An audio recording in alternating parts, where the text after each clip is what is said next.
Assalamualaikum warahmatullahi wabarakatuh.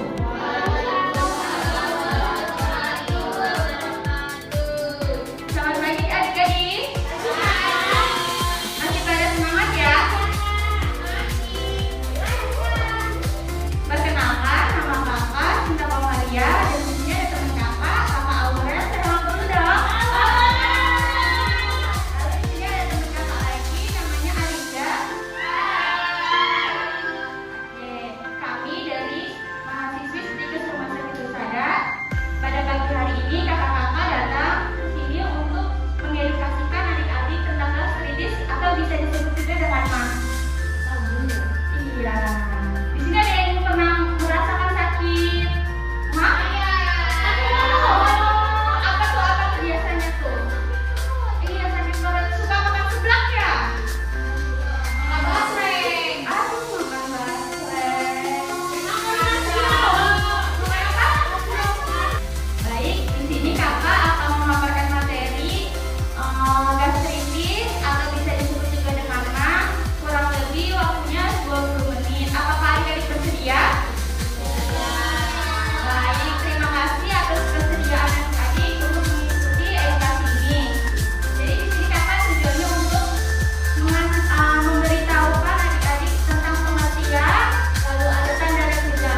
makanannya itu kalian bisa lebih dianjurkan ini makanan-makanan yang direbus atau dikukus seperti itu.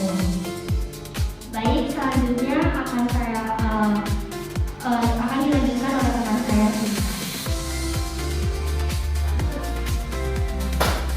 Baik, terima kasih untuk Kakak Aurel. Tepuk tangan untuk Kakak Aurel. Adik-adik, apakah ada yang ingin ditanyakan tentang materi gastritis atau MA? Oke, dengan siapa? Neng Nadine. Kak, jadi kalau misalkan kita kan sakit perut nih karena ada gastritis sama, jadi kalau misalkan kan ada yang bilang ya kalau misalkan gastritis itu kan nggak boleh makan terlalu sering atau banyak-banyak gitu ya, boleh makan tapi harus sedikit-sedikit gitu ya Kak, biar kamu makannya itu bener kayak kita kan kalau makan banyak kan kadang kan semua kayak gitu ya, terus kemudian itu karena jadi kita harus makannya sedikit-sedikit ya. Baik, terima kasih untuk Neng Nadine. Jadi benar untuk makanan